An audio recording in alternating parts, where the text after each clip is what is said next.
দাদা, মুখ্যমন্ত্রী মমতা বন্দ্যোপাধ্যায় এমন ভাবে ছুটে গেলেন, তার ফলে অনেকগুলো প্রশ্ন কিন্তু উঠে এলো যে ইডি হানা দিয়েছে এবং এমন কি তথ্য নথি ছিল যেগুলো বাঁচাবার জন্য মুখ্যমন্ত্রী এরকম ভাবে দৌড়ে গেল। এবং একটি রাজ্যের মুখ্যমন্ত্রী এমন একটা আচরণ তো শোভা পায় না, ফলে তো অনেকগুলো কোশ্চেন অ্যারাইজ হচ্ছে এটা নিয়ে। শোভা পায় না কি বললো? ভারতবর্ষের যে যুক্তরাষ্ট্রীয় কাঠামো, সেই যুক্তরাষ্ট্রীয় কাঠামোর কিছু চরিত্র আছে, সেখানে ইডি এই ধরনের কোনো আচরণ করতে পারে কিনা সেই প্রশ্নটা তো উঠবে। আমাদের বুঝতে হবে যে যুক্তরাষ্ট্র শব্দটা, এটা আমরা মার্কিন সংবিধান থেকে ভারতবর্ষের সংবিধানে এসছে। মার্কিন যুক্তরাষ্ট্রে এখন যে লড়াইটা চলছে, ভারতবর্ষ ঠিক সেই লড়াইটা। অর্থাৎ একটা কেন্দ্রের অধিকার বেশি না ভারতবর্ষের যে রাজ্যগুলো তার অধিকার বেশি। আমি আমেরিকার উদাহরণ দিয়ে বোঝাই। নিউ ইয়র্কের মেয়র জোহরাম মামদানি বলে দিয়েছেন যে ডোনাল্ড ট্রাম্প অভিবাসীদের গ্রেফতার করতে, তাদের উপর যে ধরনের বিধিনিষেধ আরোপ করতে চাইছেন সের কোনোটা নিউ ইয়র্কে চলবে না। তাহলে কি উনি আমেরিকার ফেডারেল স্ট্রাকচারকে ভাঙলেন? না, উনি পরিষ্কার বলেছেন এটাই নিউ ইয়র্কের ল। উনি সেই লটাকে আবার মনে করিয়ে দিচ্ছেন। সেম ভারতবর্ষ। অমিত শাহ বা নরেন্দ্র মোদী যদি মনে করেন যে যুক্তরাষ্ট্রীয় কাঠামোকে ভেঙে ইডি এবং ইসি অর্থাৎ এনফোর্সমেন্ট এবং ইলেকশন কমিশনকে ব্যবহার করবেন, তাহলে কোন রাজ্যের মুখ্যমন্ত্রী সেটার বিরুদ্ধে প্রতিবাদ করতে পারেন। মমতা বন্দ্যোপাধ্যায় সেটাই করেছেন। উল্টো প্রশ্নটা তো আসতে পারে যে কি এমন ছিল যে একটা কোম্পানি, যারা বেসিক্যালি একটা রাজনৈতিক দলের পরামর্শদাতা, যে তাদের অফিসে যেতে হবে। যে মামলাটার কথা বলা হচ্ছে অনুপ মাঝি, সেই মামলাটা 2020 সালে। তাহলে এটাকে, এই মামলাটাকে 2026-এ কেন রিভোক করার প্রয়োজন?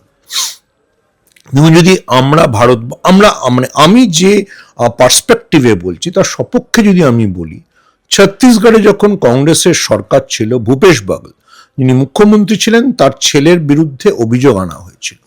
যখন রাজস্থানে কংগ্রেসের গভর্নমেন্ট ছিল, সেখানে যিনি মুখ্যমন্ত্রী ছিলেন অশোক গেহলট, তার ভাইপোর বিরুদ্ধে অভিযোগ আনা হয়েছিল।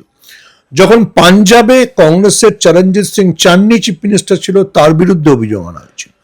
যেই নির্বাচনগুলো হয়ে গেছে এবং এই সবকটা রাজ্যে কংগ্রেস হেরেছে, তারপর কোনো বিষয় ইডি কোনো তদন্ত করছে কেউ জানতে পারেনি। তাহলে পশ্চিমবঙ্গেও কি সেই একই প্রসেস বিজেপি ফলো করতে চাইছে? এবার মমতা ব্যানার্জি কংগ্রেসের মতো পলিটিক্স করেন না, তিনি পাল্টা স্ট্রিট ফাইটে চলে গেছেন। তিনি বলেছেন যে ইডি যদি আমার দলের কাগজপত্র নিতে চায়, আমি সেটাতে বাধা দেবো। এবার যদি ইডির দাদা, একটাও তো প্রশ্ন উঠছে, এমন কি গুরুত্বপূর্ণ নথি ছিল যা আইপ্যাকের অফিসে রাখা ছিল, দলীয় কার্যে, সেটা তো হরিশ চ্যাটার্জির স্ট্রিটে থাকার কথা, বা মানে মুখ্যমন্ত্রীর যে কার্যালয় সেখানে থাকার কথা, আইপ্যাকের অফিসে কেন থাকবে? মমতা বন্দ্যোপাধ্যায় ব্যাখ্যা করেছেন যে একটা পরামর্শদাতা সংস্থা হিসেবে আইপ্যাক তার দল, তার জেলা পর্যায়ের নেতা, বুথ পর্যায়ের সব তালিকা আইপ্যাকের অফিসে ছিল। এটা তো মমতা বন্দ্যোপাধ্যায় মানে একবারও অস্বীকার করেননি যে আমার দলের 84,000 বুথে কে বসবে, আমার দলের 42টা সাংগঠনিক জেলায় কে কোথায় কি দায়িত্ব পাবে, 294টা আসনে কে দাঁড়াবে, এই সব ওইখানে রাখা ছিল। আমি সেটা উদ্ধার করতে গেছি। এবার উল্টো প্রশ্নটা আসে যে কেন সেইটা ইডি লাগবে। ইডির যদি কয়লা বিষয়ে কোনো তদন্ত করার থাকে, ইডি প্রত্যেকজনকে নোটিশ পাঠাবে, প্রত্যেকজন এসে দেখা করবে, কাগজপত্র জমা দেবে। যদি তাতে সন্তুষ্ট না হয় তখন ইডি তল্লাশি করবে।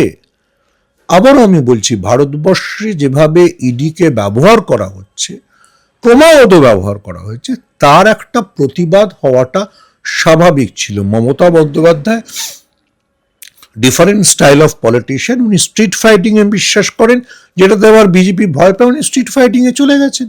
এবার লড়াইটা রাস্তার লড়াইতে উনি নিয়ে যাবেন। সেই রাস্তার লড়াইতে বিজেপি পারলে পারবে, না পারলে হটে যাবে।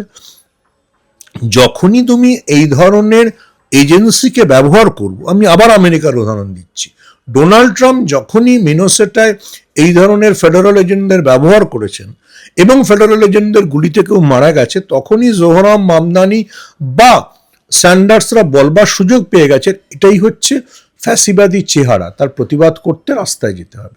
মমতা বন্দ্যোপাধ্যায় বলছেন যে সারে যখন অমর্ত্য সেনকে নোটিশ পাঠানো হচ্ছে, জয় গোস্বামীকে নোটিশ পাঠানো হচ্ছে, তখন আমার দল যখন প্রতিরোধ করছে এবং আমার দল যখন তার প্রার্থী তালিকা তৈরি করছে, সেই প্রার্থী তালিকা যার কাছে আছে তার কাছ থেকে এটা নেওয়ার জন্য ইডি গেছে।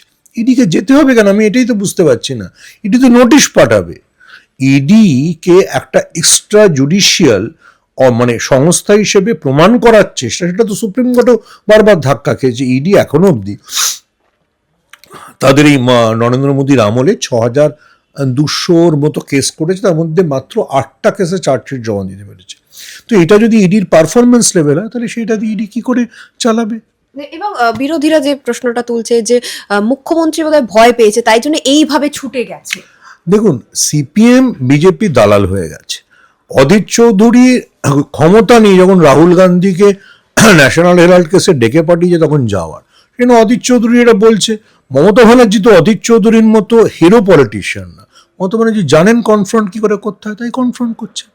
Politics is all about confrontation and to prove your point. Mamata Banerjee সেটা রাস্তা নেমে করতে পেরেছেন, তিনি ভয় পিছিয়ে যাননি।